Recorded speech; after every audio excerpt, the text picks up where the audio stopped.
আপনারা এতক্ষণ হয়তো হেডলাইন এবং ব্যানার দেখে চিন্তিত হয়ে পড়েছেন যে হঠাৎ করে কিভাবে বললাম যে হাদি হত্যাকারী ফয়সাল পুলিশ হেফাজতে। জি, আপনি যেটা শুনছেন সেটাই সত্য। তার কারণটা কি আমি আপনাদেরকে বলি। ঠিক হাদিকে গুলি করার পর 24 ঘন্টাও যায়নি, 6 থেকে 7 ঘন্টার ভেতরে আমেরিকা থেকে জুলকারনাইন সায়ের সে বলে দিল যে হাদি হত্যাকারীরা ইন্ডিয়া পালিয়ে যাচ্ছে, কিন্তু পুলিশ প্রশাসন সেটা ধরতে পারেনি। এবং পরবর্তীতে আপনারা দেখলেন যে হাদির হত্যাকারীদেরকে ফিরিয়ে দেওয়ার দাবিতে আমাদের পররাষ্ট্র উপদেষ্টা ইন্ডিয়ান হাই কমিশনারকে ডেকে অনুরোধ জানিয়েছেন। এরপরে আবার হাদিকে ফিরিয়ে দেওয়ার দাবিতে সারা বাংলাদেশের সমস্ত ইন্ডিয়ান যে কনসুলেটগুলো ছিল সবগুলোতে আক্রমণও করেছে। এরপরও হাদির হত্যাকারীর কোনো আসলে হদিস নেই, সে আসলে কোথায় আছে। ইন্ডিয়া বলেছে যে তাদের এখানে তারা এখনো কাউকে ধরেনি অবৈধ অনুপ্রবেশকারী, কারণ Indian border totally sealed up. তাহলে বাংলাদেশ বর্ডারও সিলড আপ। এবং পাকিস্তানের একটা পত্রিকাতে আপনারা গত 2 দিন আগে দেখবেন যে বাংলাদেশ সেনাবাহিনী বিজেপি মিলে আমাদের যত সমরাস্ত্র আছে সবগুলো নাকি ইন্ডিয়ান বর্ডারের কাছে নিয়ে গেছে। সেইখানে আপনার তুর্কি থেকে পাওয়া বিভিন্ন গাইডেড মিসাইল যেগুলো নির্ভুল নিশানা, এগুলো সব নাকি ওখানে হাজির। তাহলে বাংলাদেশ সেনাবাহিনীও পুরোটা আসলে গত 2 সপ্তাহ ধরে বর্ডারে হাজির। তাহলে এই ভাই কই থেকে পালাইলেন, এটা যেমন একটা ওয়ান্ডারফুল কোয়েশ্চেন। এবং আরেকটা ইনফরমেশন, যেটা 176 কোটি টাকার চেক পাওয়া গেছে ফয়সালের বাড়ি থেকে, বোনের বাড়ি, মামার বাড়ি, খালার বাড়ি, সব জায়গা থেকে। সেইটা কোন ব্যাংকের চেক বা কিসের চেক এইটা কিন্তু বলেনি। এবং যতটুকু ইনফরমেশন আছে সেইটাতে হাবিব ব্যাংকের 16টা চেক, হাবিব ব্যাংক লিমিটেড, যেটা পাকিস্তানের হাবিব ব্যাংক, বাংলাদেশ আছে মতিঝিলে একটা শাখা আছে, সেইটার 16টা চেক পাওয়া গেছে ফয়সালের বাড়িতে। এবং এনবিপি, ন্যাশনাল ব্যাংক অফ পাকিস্তান, এইটার পাওয়া গেছে 13টা চেক। 16টা এবং 13টা মিলে 29টা চেকেই আছে প্রায় 120 কোটি টাকা। এগুলো দুটোটাই পাকিস্তানের ব্যাংক। এবং এই চেকগুলো সব ওখান থেকে উদ্ধার হয়েছে, কিন্তু সেইটা এই মুহূর্তে বলছে না, কারণ এটা যদি বলে তাহলে বহু রথী মহারথী ধরা খেয়ে যাবে। পুরাটাই আইএস এর নিয়ন্ত্রণে এই 2 ব্যাংকের চেকই তার কাছে ছিল। যদিও এখন যতটুকু শোনা যাচ্ছে যেই 65 লক্ষ টাকা নাকি ফয়সালের ব্যাংকে আছে সেইটাও ট্রান্সফার্ড বাই হাবিব ব্যাংক থেকে সেটা ট্রান্সফার হয়ে ফয়সালের ব্যাংক অ্যাকাউন্টে গিয়েছিল। এটা কিন্তু কেউ বলছে না। এখন পুলিশের হাতে আছে, যেটা বলছিলাম যে পুলিশের হাতে আছে। হ্যাঁ, পুলিশের হাতে আছে এবং তাকে আসলে আমরা কেউই কখনো জীবিত দেখব না। ফয়সালকে দেখা যাবে যে হয়তো ক্রসফায়ারে মারা গেছে বা দুর্ঘটনায় মারা গেছে, এরকম একটা নাটক সাজানোর ফুল প্লেস প্ল্যান। এবং সেটা হইতে পারে 25শে ডিসেম্বরের আগে, হতে পারে 25শে ডিসেম্বরের পরে। কখন কোথায় কিভাবে হবে সেটা হয়তো যখন ঘটনাটা ঘটে যাবে তখনই জানা যাবে।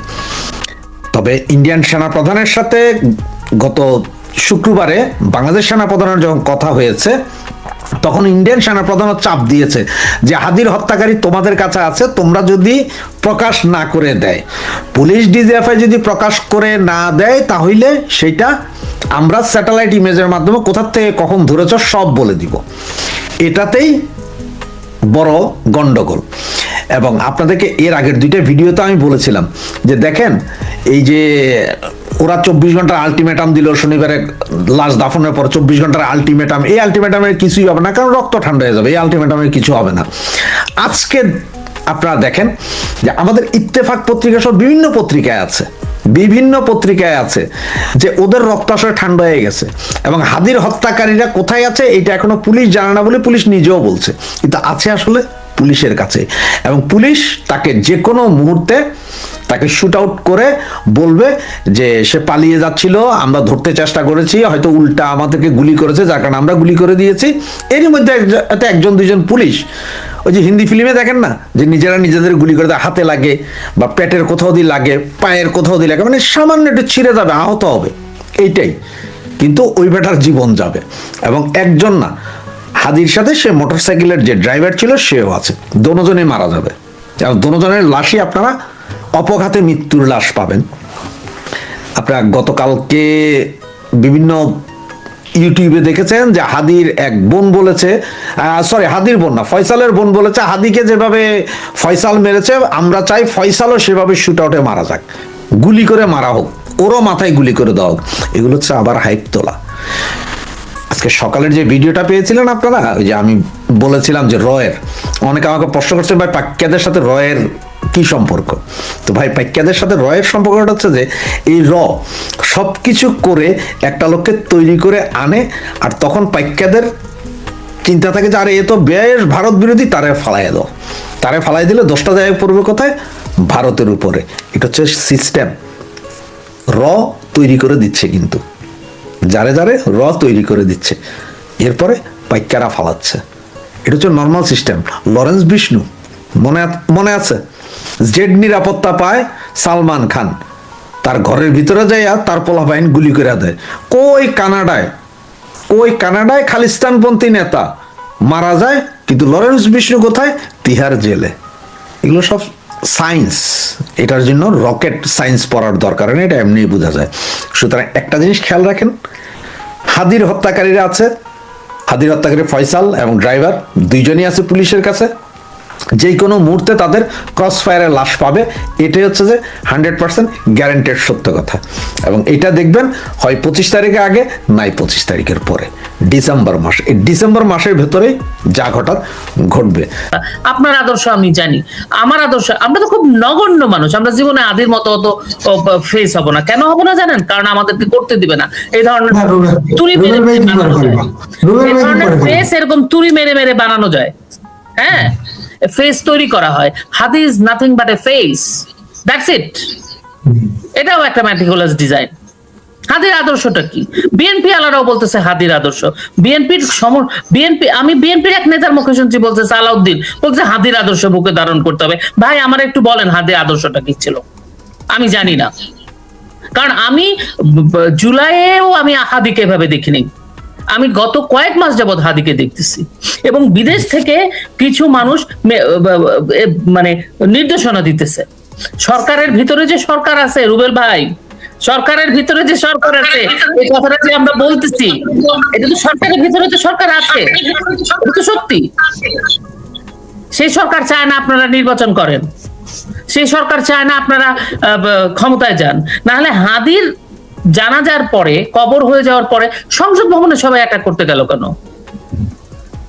আপনি যদি বলেন এই যে হাদির এই টেম্পো তৈরি করা হয়েছে, কারণ 25 তারিখে তারেক রহমান বলেছে দেশে আসবে, ফেব্রুয়ারিতে নির্বাচন, এইসব টেম্পো তৈরি করা হয়েছে। আপনি যে বললেন না হাদির ইয়েতে ভেসে গেল, নো, একটা সময় হাদি মানুষ ভুলে যাবে হাদিকে। এবং হাদি হচ্ছে এমনই এক দুর্ভাগা ছেলে। কেন বলতেছি? তার সম্পর্কে, তার রাজনৈতিক আদর্শ অনেক আমার কমপ্লেন আছে, কিন্তু আমি এই ধরনের ছেলেগুলোকে দুর্ভাগা বলি কেন জানেন?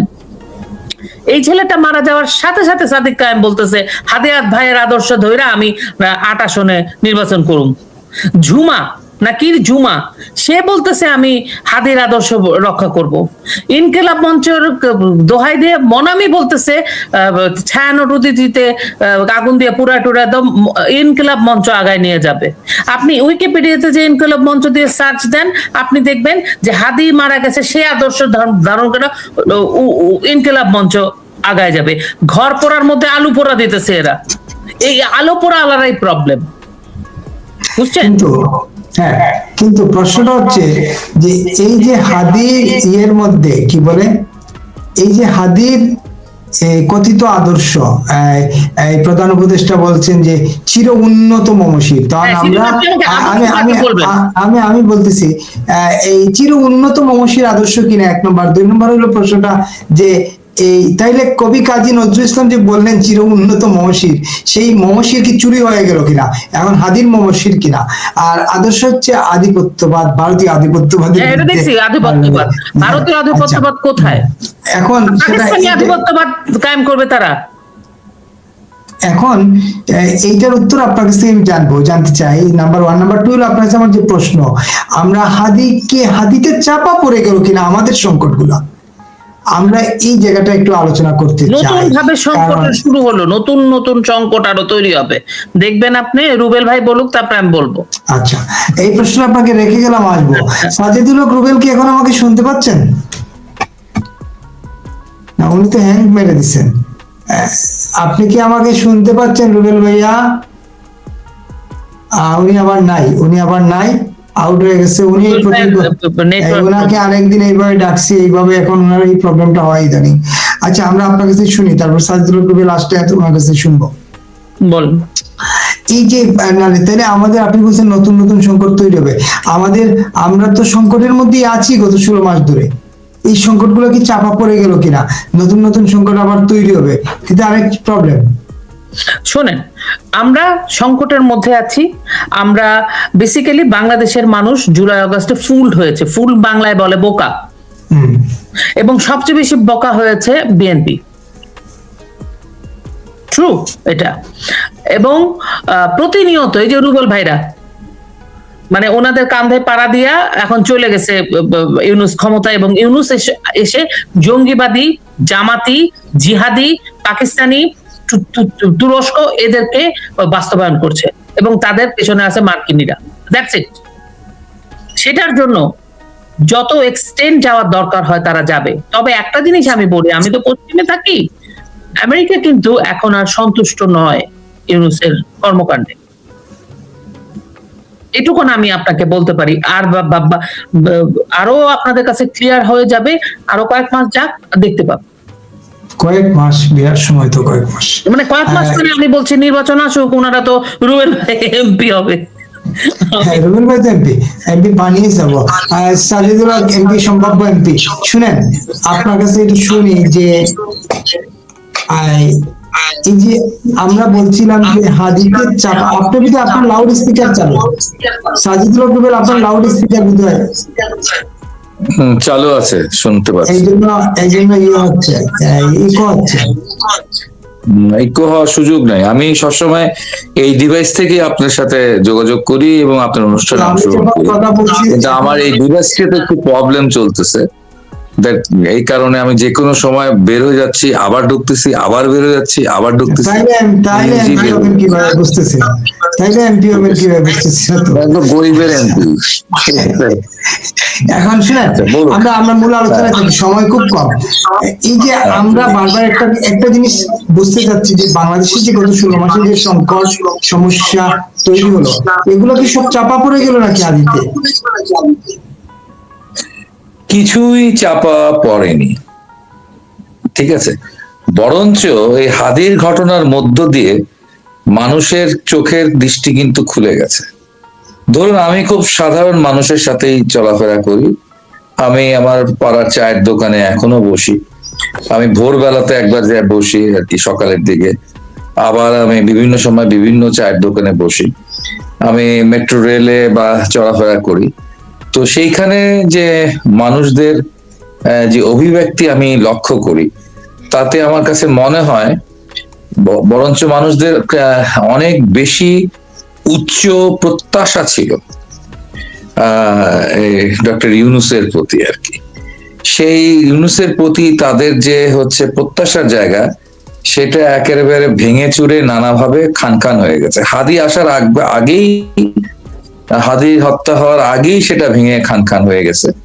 এরপর হচ্ছে হাদির হত্যাকাণ্ডকে কিন্তু সকলেই মোটামুটি, এটি হচ্ছে ইন্টারিম গভর্নমেন্টের ব্যর্থতা। বিশেষ করে এটিও আমি আমাদের কয়েকটি পথসভায় এই কথাটা বলেছি, এবং আমি দেখেছি সাধারণ জনগণ সেই কথাটিকে বেশ তারা হচ্ছে সমর্থন করেছে। কথাটি হচ্ছে, দেখুন, এই হাদি হত্যা হওয়ার একদিন আগেও সাংবাদিকরা একটি প্রশ্ন করেছিলেন স্বরাষ্ট্র উপদেষ্টাকে।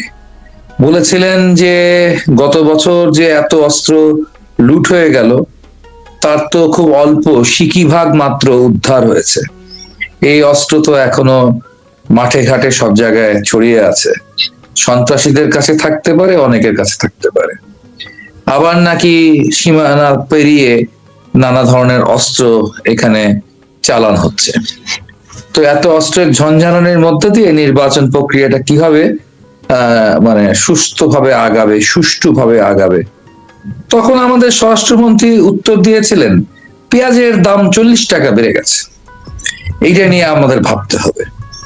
অর্থাৎ যখন অস্ত্র উদ্ধার হয় নাই, এই বক্তব্যটি যখন সাংবাদিকতার কাছে উল্লেখ করলেন, তখন তিনি উত্তর দিলেন পেঁয়াজের দাম 40 টাকা বেড়ে গেছে, এবং তার একদিন বা দুদিনের মাথায় হাদিকে গুলি করা হলো আর কি। তো ফলে এই যে সামগ্রিক যে বিষয়টি, সেটি প্রমাণ করে হচ্ছে গিয়ে আমাদের এই ইন্টারিম গভর্নমেন্টের অদক্ষতা, অব্যবস্থাপনা। এবং দেখুন, এত কিছুর পরে এখন পর্যন্ত কিন্তু স্বরাষ্ট্র উপদেষ্টাকে কোনোভাবেই তারা সরান নেয়। স্বরাষ্ট্র যে সচিব রয়েছেন, তিনি নাকি বিশেষ রাজনৈতিক মতাদর্শের লোক আর কি, আমি বেশি কিছু বলতে চাই না। তাকেও হচ্ছে এই জায়গা থেকে সরানোর কোনো প্রয়োজন তারা বোধ করছেন না। যদিও আমি আলটিমেটাম শুনেছি যে তাদের 24 ঘন্টার মধ্যে পদত্যাগ করাতে হবে, এরকম আলটিমেটাম তারা দিয়েছে, কিন্তু আমি জানি এই আলটিমেটাম যারা দিয়েছে তারাই এই আলটিমেটাম থেকে সরে যাবে আর কি। তো এরকম যখন এক পরিস্থিতি, সেই পরিস্থিতির মধ্যে আমার কাছে একটি বিষয় সুস্পষ্ট যে আসলে বাংলাদেশে যেটা আপা বললেন যে সরকারের ভেতর সরকার তো অবশ্যই একটা গুরুত্বপূর্ণ বিষয়। অন্তর্বর্তীকালীন সরকারের অন্তরের কথা কি, এটাও একটি গুরুত্বপূর্ণ বিষয়। কিন্তু তার আগে আরেকটি বিষয় হচ্ছে সরকার কি আদৌ দেশে আছে কিনা। আমি তো সরকার দেখি না, আমি দেখি মাঝে মাঝে একটা মোটিভেটর আসেন জাতির সামনে, তিনি আমাদেরকে মোটিভেশন দেওয়ার চেষ্টা করেন, তিনি আমাদেরকে স্বপ্ন দেখান, সারা পৃথিবী অবাক হয়ে যাবে, সকলে উপভোগ করবে, হ্যাঁ, একটা অবাক বিস্ময়কর ঐতিহাসিক নির্বাচন হবে। এই কথাগুলো শোনার পর মোটিভেটেড হই না আমরা। বাংলাদেশের মানুষও এই কথাগুলো বিশ্বাস করা ছেড়ে দিয়েছে। গোমর ফাঁক হয়ে গেছে এই ইন্টারিম গভর্নমেন্টের আর কি। এবং তিনি বা তাহারা বা তাদের ভেতরের যারা আছেন, যারা হয়তো এখনো দুরভিসন্ধি করছেন, ষড়যন্ত্র করছেন যে নির্বাচনটাকে কোনো মতে বিপর্যস্ত করে দিয়ে না করে এমন এক পরিস্থিতি তৈরি হবে দেশে, যখন হচ্ছে মানুষ বলবে থাক থাক নির্বাচন লাগবে না, হ্যাঁ আপনি থাকেন, অর্থাৎ ভিক্ষা চাই না মা, কুকুর সামলাও, এরকম একটা পরিস্থিতি তৈরি করবারই আসলে তাদের ষড়যন্ত্র রয়েছেন। ইতিমধ্যে মাহমুদুর রহমান বলে দিয়েছেন, হ্যাঁ, যে আমার দেশের যে নির্বাচনে হাদি অংশগ্রহণ করতে পারছে না, এই নির্বাচন খেলে কোনো লাভ নেই, নির্বাচন হওয়ার দরকার নেই, এই বক্তব্য তিনি দিয়ে ফেলছেন। অর্থাৎ এইটি একটি ষড়যন্ত্র, এবং ষড়যন্ত্রের মূল লক্ষ্য হচ্ছে নির্বাচন না করা, নির্বাচনকে ঠেকিয়ে দেওয়া, এটি হচ্ছে মূল ষড়যন্ত্রের জায়গা। তো সেই ষড়যন্ত্রের জায়গা ঠেকিয়ে দিয়ে তার সেই কথিত 5 বছর সময়কাল হচ্ছে থাকার চেষ্টা, সেটা হয়তো সফল হবে না, এই তারপরও নানা ধরনের ষড়যন্ত্র চলবে, নানা ধরনের উস্কানি চলবে, মানুষকে নির্বাচন ভুলে গিয়ে হয়তো ভারত বিরোধিতার জুজুটে এমন ভাবে চাপিয়ে আসতে পারে যে মানুষ তারা বলতে পারে আগে ভারতের বিরুদ্ধে যুদ্ধ, তারপরে নির্বাচন। তারা নানা সময় নানান কথা বলেছেন, কখনো বলেছেন স্থানীয় নির্বাচন আগে, তারপর জাতীয় নির্বাচন, ওটা খুব একটা ধোপে টিকেনি। তারপর আসলো পিয়ার পদ্ধতিতে নির্বাচন, হ্যাঁ না, ওটাও ধোপে টিকে নেই। তারপর আসলো আগে গণভোট পরে নির্বাচন, সেটাও ধোপে টিকে নেই। তারপর আসলে হচ্ছে যে আগে হচ্ছে জুলাই আগস্ট হত্যাকাণ্ডের বা হচ্ছে সময়কালের বিচার, হ্যাঁ, তারপরে নির্বাচন। তো দেখা গেল তারা কোনো মতে একটা বিচার টিচার করে কিছু রায় টায় দিয়ে দিছে, তো সেটাতেও হচ্ছে গিয়ে জনগণ নির্বাচনের হচ্ছে প্রতিস্থাপন করতে চায় না এই বিষয়টা দিয়ে। ফলে নির্বাচনের বিষয়টি হচ্ছে এখন জনগণের দাবি হয়ে গেছে, যে কোনো ভাবে হোক, যত দুর্বল সরকার হোক, যত একপাক্ষিক নির্বাচন হোক, যতই অন্তর্ভুক্তিমূলক নির্বাচন না হোক, তারপর একটা নির্বাচন হোক। তারপর হচ্ছে এই অরাজনৈতিক যে শক্তি এবং বিদেশ নির্ভর যে শক্তি, এই ধার করা শক্তি, এদের কাছে হচ্ছে গিয়ে বাংলাদেশটা আর রাখা যায় না, এদের হাত থেকে বাংলাদেশটাকে কেড়ে নেওয়া দরকার। আবার সাংবিধানিক প্রক্রিয়ার মধ্যে বাংলাদেশ ফিরে আসুক, আবার হচ্ছে গিয়ে সংসদীয় গণতন্ত্রের মধ্যে বাংলাদেশ কিন্তু ফিরে কিন্তু আসে। আমার প্রশ্নটা হচ্ছে, আমি আমার প্রশ্নই থাকতে চাই, উত্তর পাচ্ছি না। আমার প্রশ্নটা হচ্ছে, এই যে হাদির ঘটনায় পুরো সংসদ ভবন এলাকা লোকারণ্য হয়ে গেল, সেই লোকের হাদির চাপে এই যে দীপু হত্যাকাণ্ড, কিংবা এই যে রাজশাহী বিশ্ববিদ্যালয়ের জিএস বললো আজ কালকে রোববার থেকে যদি আওয়ামীপন্থী কোনো শিক্ষক কর্মচারীকে দেখি, তাহলে তাদেরকে মানে প্রশাসনিক বন্ধে বেঁধে রাখবো, তারা চাকরি করতে পারবে না। কিংবা জগন্নাথের শিবির নেতা জন বলে যে অমুক জায়গা পুরাই দাও, তমুক জায়গা পুরাই দাও, সবকিছু কি চাপা পড়ে গেল এক ঘটনা? সেটাই আমি আপনার না, এটা তো আসলে চাপা পড়ার বিষয় না, এটা তো হচ্ছে সেই ঘটনার পরম্পরা। এই ঘটনার পরের সিকিউলি গুলা, এই সিকিউলি করবার জন্যই হয়তো তাকে হত্যা করা হয়েছে। এইভাবে দেখেন, চাপা পড়ার বিষয় না। তাকে হত্যা করা হবে, হত্যা করবার পর হচ্ছে গিয়ে এখানে আরো কিছু ঘটনা ঘটা হবে, যে ঘটনা ঘটার মধ্য দিয়ে এখানে এক ধরনের ওয়েব তৈরি হবে, যে ওয়েভের উপরে দাঁড়িয়ে থাকবে হচ্ছে এই ইন্টারিম সরকার এবং একই সাথে তার চরম মিত্র এই যে সাম্প্রদায়িক গোষ্ঠী। তারা এই মুহূর্তে এই অনির্বাচিত সিচুয়েশনে সারা দেশে যে পাওয়ারটা হোল্ড করছে, যে পাওয়ারে যে তারা স্টেক হোল্ডার হয়ে আছে, সেটা তো নির্বাচন হলে হবে না। ফলশ্রুতিতে তারা হচ্ছে আগে ঘটনা ঘটার পর এই ঘটনার সুযোগ নিয়ে আপা যেটা বলছেন, তাকে ব্যবহার করে, হাদিকে ব্যবহার করে, হাদির হত্যা এবং হাদির প্রতি যে হচ্ছে একটা সিম্প্যাথি মানুষের মধ্যে তৈরি হয়ে গেছে, এইটাকে তারা হচ্ছে লিঙ্গারিং করে তাদের যে অবজেক্টিভিটি আছে সেই অবজেক্টিভিটি তারা আদায় করবে। এবং সেটাই আমি আপনার সেই উত্তরই দিচ্ছিলাম, সেটা একটু আপনার বুঝতে হবে। এবং তারপরে আপনি যা যা ঘটনা বলতেছেন, এই ঘটনাগুলো হচ্ছে ওই ঘটনা আফটার ইফেক্ট।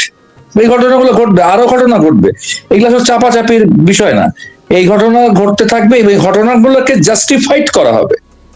সবচেয়ে ভয়ঙ্কর যে ব্যাপার হচ্ছে, আমি নানাভাবে দেখি যে আমি খুব অবাক হই যে আমি ঢাকা শহরের খুব একটা প্রগতিশীল স্কুলের ছাত্র ছিলাম, ঢাকা বিশ্ববিদ্যালয়ের উদয়ন বিদ্যালয়।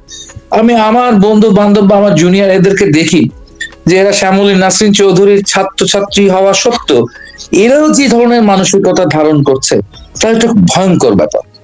এদের যে ট্রান্সফরমেশন তৈরি হয়ে গেছে, কালচারাল ট্রান্সফরমেশন তৈরি হয়ে গেছে, মানে অ্যালিট, মানে আপার ক্লাস, মিডিল ক্লাস বা দেশের বাইরে যারা বিশেষ করে থাকেন, যারা সারাটা জীবন রাজনীতির কোনো খোঁজ খবর রাখেন নাই, রাজনীতি করেন নাই, তারা হঠাৎ এখন বাংলাদেশ এবং বাংলাদেশের রাজনীতি নিয়ে মারাত্মক সচেতন হয়ে উঠছেন এবং তারা ফেসবুকের এই সমস্ত বিষয়গুলো দ্বারা মারাত্মক প্রভাবিত হচ্ছেন।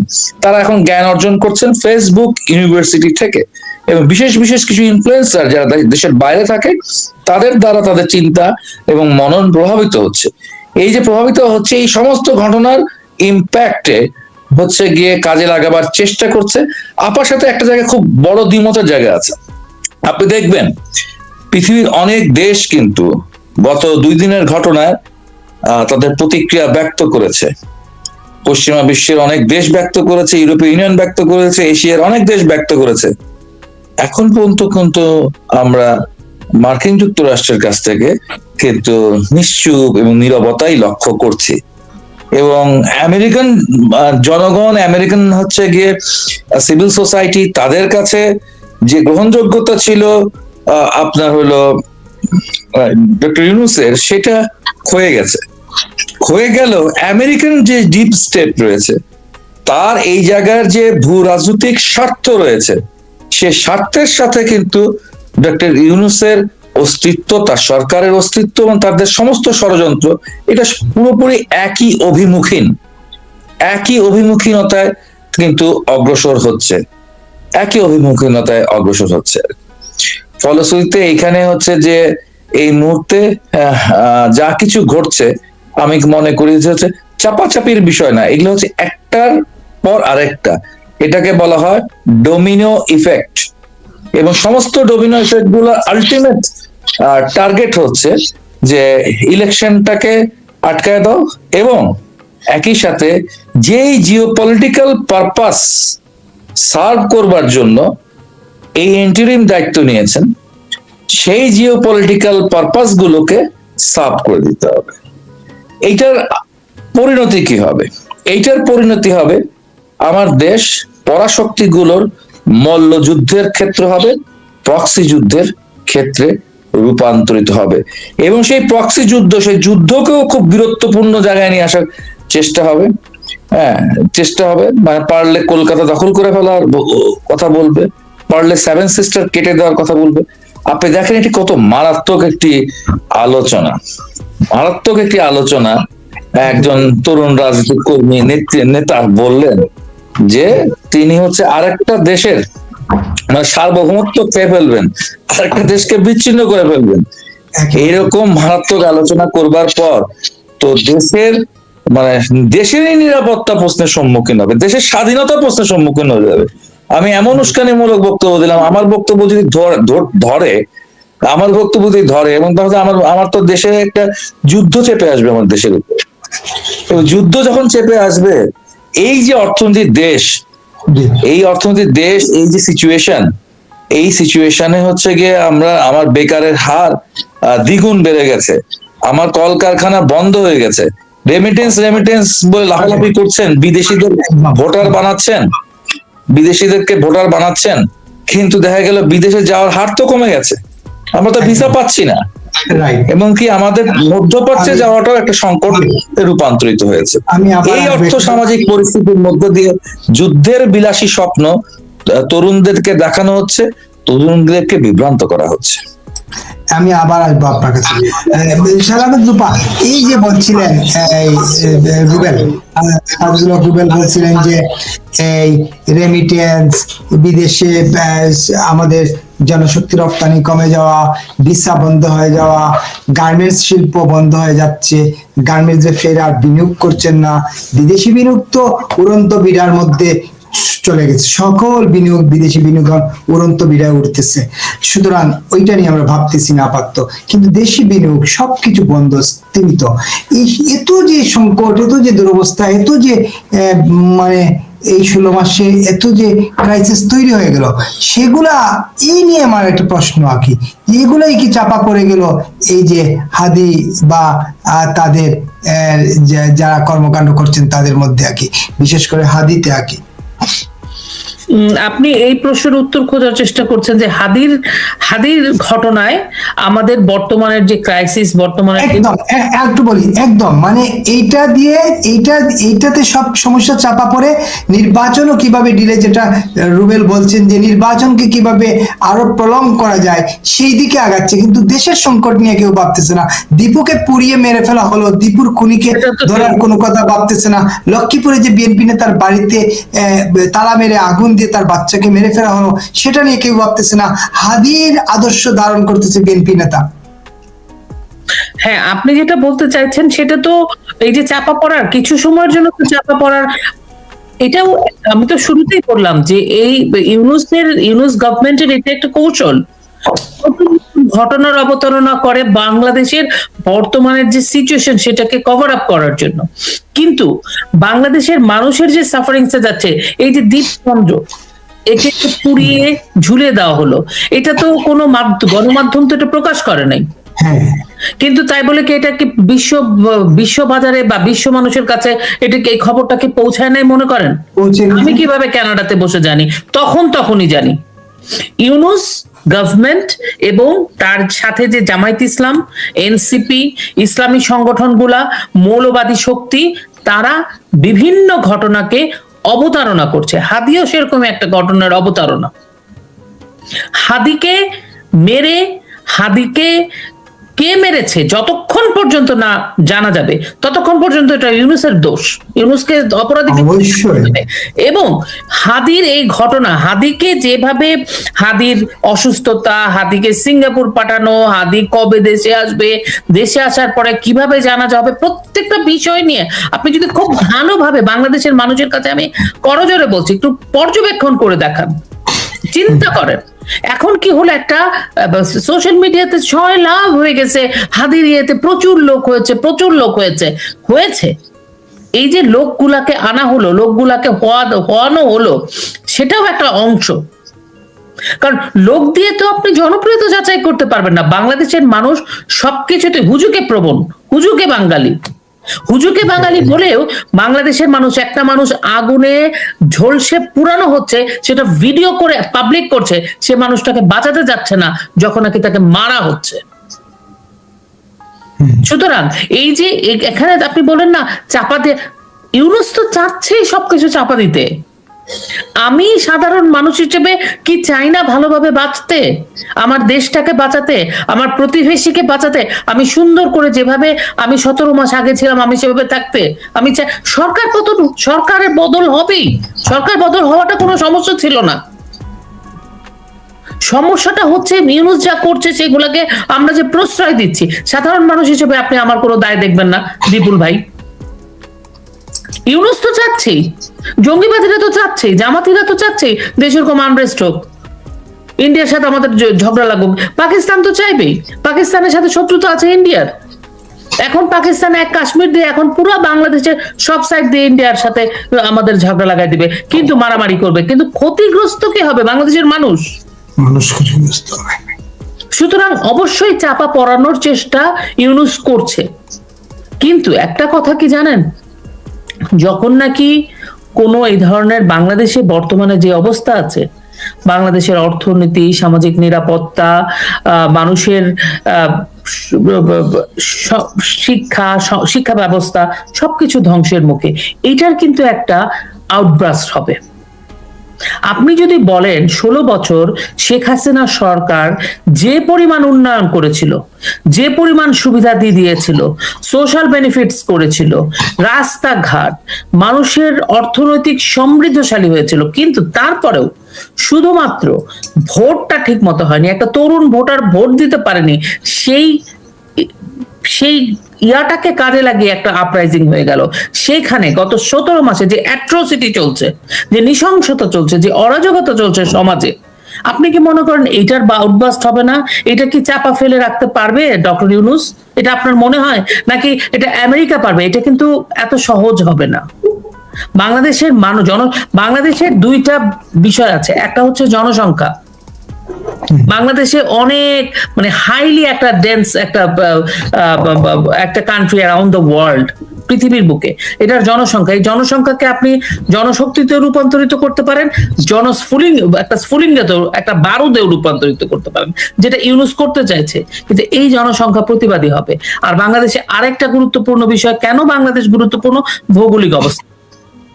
সুতরাং বাংলাদেশে আমরা ইউনূসের যে মেটিকুলাস ডিজাইনে ইউনূস যে কাজটা করছে, একটা আনরেস্ট সিচুয়েশন করে রাখছে, এটা এখন আপাতত আপনার কাছে মনে হবে আগামী 10 দিন, 15 দিন, 20 দিন এই হাদি টেম্পোকে তারা কাজে লাগাবে, হাদি সেন্টিমেন্টকে তারা কাজে লাগাবে। তারপরে কি হবে জানেন? ওই যে আবু সাইদের বাবা বললো না, কি একটা জুলাই সনদ না কি প্রকাশ হয়েছে নাকি, ওখানে আবু সাইদের বাবা বলছে আমাকে তো ওরা ঠিক মতো, আমি যাবো কেমনে, আমার গাড়ি ভাড়া নাই, কি জানি, তাকে দাওয়াতি দেন। আদির অবস্থা এরকম হবে, হাদির যে ছোট বাচ্চাটা তার অবস্থা ওরকমই হবে। ওই যে মাহমুদুর রহমানদের মতো লোকদের একটা বেনিফিট হয়ে গেল, আমি এইভাবেই দেখি। সুতরাং উনি চেষ্টা করছে হাদির ব্যাপারে। আর আরেকটা কথা আপনার দর্শকদের বলতে চাই, এই যে মানুষ দেখছেন না, জানা যায় গেছে, এই মানুষ এগুলো কোনো ব্যাপার না, এটাতে জনপ্রিয়তা বোঝা যায় না। সেই জনপ্রিয়তা হলো গোলাম আজমের জানাজায় হয়েছে, তারপরে যুদ্ধাপরাধীদের বিচার, তারপরে সবচেয়ে বড় কথা গণজাগরণ মঞ্চে, গণজাগরণ শাহবাগ আন্দোলনে যে পরিমাণ মানুষ এসেছিল, সেই পরিমাণ যদি দেশপ্রেম মানুষের মধ্যে থেকে থাকে, তাহলে আজকের দিনে যে জঙ্গিবাদী অভ্যুত্থান হয়েছে, জঙ্গিবাদী উত্থান হয়েছে, সেটা হওয়ার কথা না।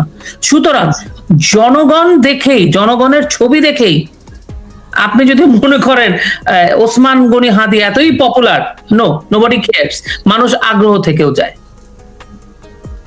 এটা আমার অবজারভেশন। এটা তো সারা দেশ থেকে, মাদ্রাসা থেকে ছাত্রদের নিয়ে আসা হয়েছে, এইটাই তাদের সর্বোচ্চ ইয়া। 18 কোটি মানুষের কত পার্সেন্ট লোক ওখানে গেছে, এটা নিয়ে দেখি মাত্র আমাকে 5-6 জন আপা এটা নিয়ে কিছু বলেন, বিপুলটাকে কিছু বলেন, তাই আমি বললাম। একেবারেই নিশ্চয়ই, সঙ্গে থাকুন, একেবারে শেষ পর্যায়ে চলে আসছি। সাজিদুল হক রুবেল, তাহলে এখনো কি সেই মেটিকুলাস ডিজাইনেই আগাচ্ছে সবকিছু, সব চাপা দিয়ে সামনে এগিয়ে যাওয়া, নির্বাচনকে প্রলং করা এবং দীর্ঘমেয়াদী ক্ষমতা থাকা? আপনি আবার বলছিলেন যে এই যে তরুণরা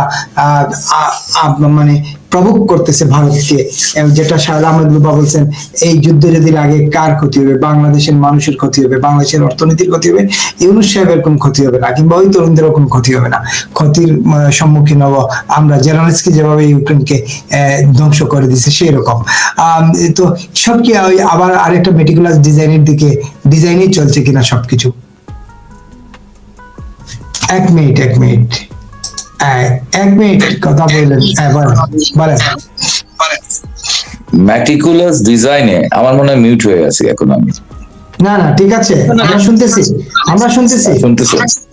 জি জি। ম্যাটিকুলাস ডিজাইনে চালাবার চেষ্টা চলছে, কিন্তু আপা 20-25 দিন বললে, আমি 20-25 দিন বলতে চাই না, আমি মনে করি 1 সপ্তাহের ভিতরে বাংলাদেশের রাজনীতিতে একটা বড় ধরনের হচ্ছে গিয়ে পরিবর্তন ঘটবার একটি সম্ভাবনা আছে। কিন্তু সেই পরিবর্তনটি এবং একটি বিপরীত ধর্মী হচ্ছে গিয়ে এরকম জনগণের আরেকটা জলোচ্ছ্বাস তৈরি হবে আর কি। কিন্তু সেই জলোচ্ছ্বাস যাদেরকে কেন্দ্র করে হবে, যে রাজনৈতিক দল এবং তার নেতা, তারা কতটা প্রজ্ঞার সাথে, কতটা রাজনৈতিক মুনশিয়ানার সাথে বিষয়টিকে কাজে লাগাতে পারবেন, তার উপর নির্ভর করবে এই ম্যাটিকুলাস ডিজাইন সামনে অগ্রসর হবে নাকি হচ্ছে গিয়ে আবার তারা এমন হতে পারে, যেমন সালাউদ্দিন ভাইয়ের কথা বললেন আর কি, সালাউদ্দিন ভাইয়ের মতোই যদি হচ্ছে কথাবার্তা বলেন, তাহলে হচ্ছে তারা আত্মঘাতী জায়গায় যাবে। আপনি ইউক্রেনের কথা বললেন না, ইউক্রেনের ইভেনিচ এবং পেরাস্ট্রোভিচ দুজনের কথা, সেখানেও কিন্তু আওয়ামী লীগ আর বিএনপির মতো দুটো রাজনৈতিক দল ছিল। যখন হচ্ছে আওয়ামী লীগের মতো রাজনৈতিক দলটিকে গণঅভ্যুত্থানের মতো সরানো হলো, তারপর কিন্তু ইভেনিচকে সরানোর পর কিন্তু পেরাস্ট্রোভিচও কিন্তু থাকতে পারেন নাই, তাকেও সেখান থেকে পরবর্তী সরায় দেওয়া হলো। এটা হচ্ছে সেকেন্ড ওয়েভ।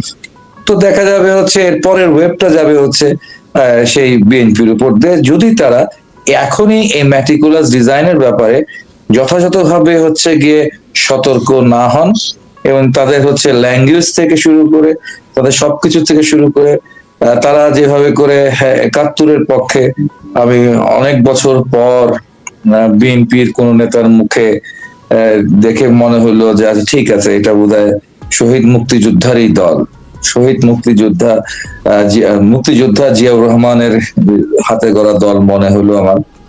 1971 সালের ঘটনাকে কেন্দ্র করে তিনি জামাতকে যেভাবে করে ব্যাশিং করেছিলেন, সেই লাইনটা যদি তিনি ধরে রাখতে পারেন, 1 সপ্তাহ পর তিনি বাংলাদেশে আসবেন, তাহলে এই ম্যাটিকুলাস ডিজাইনটা হয়তো একটু একটু ধাক্কা খেতে পারে। আর তার চেয়ে বড় বিষয় হচ্ছে, সবচেয়ে বড় বিষয় হচ্ছে, বাংলাদেশের যারা প্রগতিশীল মানুষ, বাংলাদেশের মুক্তিযুদ্ধের পক্ষের মানুষ, তারা কিন্তু একেবারেই নীরব, তারা কিন্তু একেবারেই নিস্তব্ধ, তারা একেবারেই দিশেহারা। এই মানুষগুলোকে কিন্তু সংগঠিত হতে হবে। তবে আমি একটা জিনিস দেখছি যে ডেইলি স্টার আক্রান্ত হলো, ডেইলি স্টারে কিন্তু হচ্ছে নিজে মানুষরা আবার সমবেত হয়েছে, প্রথম আলো আবার তারা সমবেত হয়েছে, ছায়ানটকে নিয়ে, ছায়ানটের ওখানে তাদের সাবেক ছাত্রছাত্রী, বর্তমান ছাত্রছাত্রীরা, তারা কিন্তু প্রতিবাদী হয়ে উঠছে। তারা তাদের মতো করে খুব ধীরে ধীরে, খুব অল্প পরিমাণে হলো, কিন্তু তারা প্রতিবাদী হচ্ছে। এবং আমি যে কথা বলছিলাম আমার আলোচনার আগে, আমি দেখেছি যে একজন সাধারণ রিক্সা চালক, তার তীব্র প্রতিক্রিয়া রয়েছে যে হ্যাঁ, হাদিকে মারাটা ঠিক হয় নাই, হাদিকে যারা মারছে তাদের বিচার হওয়া দরকার, কিন্তু আগুন লাগাবে কেন, কিন্তু পত্রিকা অফিস ভাঙচুর করবে কেন, এই লুটপাট করবে কেন, এই বিষয়গুলো নিয়ে তার মধ্যে ক্ষোভ আছে। অর্থাৎ মানুষ কিন্তু এই ঘটনাগুলোকে হচ্ছে খুব ভালো চোখে দেখছে না, ভালো চোখে দেখছে না। মানুষ হয়তো ফেসবুকে লিখছে না, মানুষ তার প্রতিক্রিয়া দিচ্ছে না, কিন্তু মানুষ এগুলোকে কিন্তু ভালো চোখে দেখছে না, এবং মানুষ ফুঁসে উঠছে। তবে আমার মনে হয় যে প্রগতির পক্ষের মানুষ বা মুক্তিযুদ্ধ বা 1971-এর পক্ষের মানুষ যারা, তাদেরকে একটু ঐক্যবদ্ধ হতে হবে, এবং তাদের পক্ষেই সম্ভব এই ম্যাটিকুলাস প্ল্যানকে আটকে দেওয়া, এই ম্যাটিকুলাস ষড়যন্ত্রকে ছিঁড়ে ফিরে ফেলে দেওয়া। আর না হলে ভরসা নেই।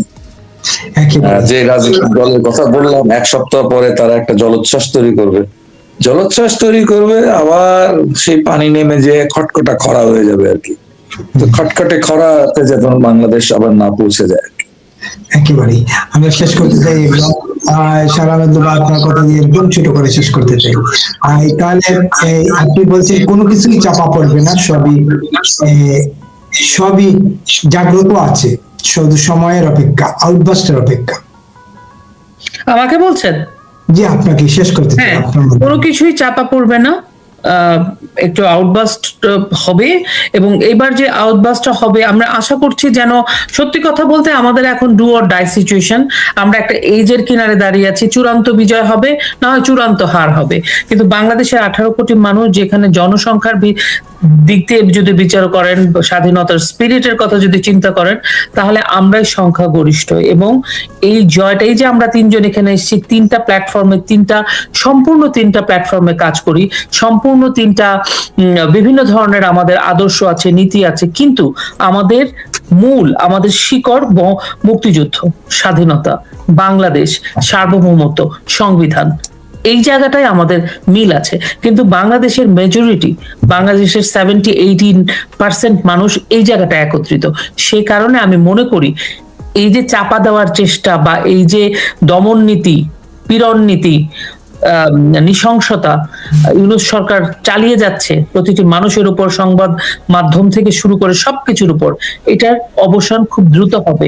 এবং যখন মানুষের প্রতিবাদের শুরু করবে, সেই জোয়ার সামান্য ক্ষমতা ইউনূস গভর্নমেন্টের নাই।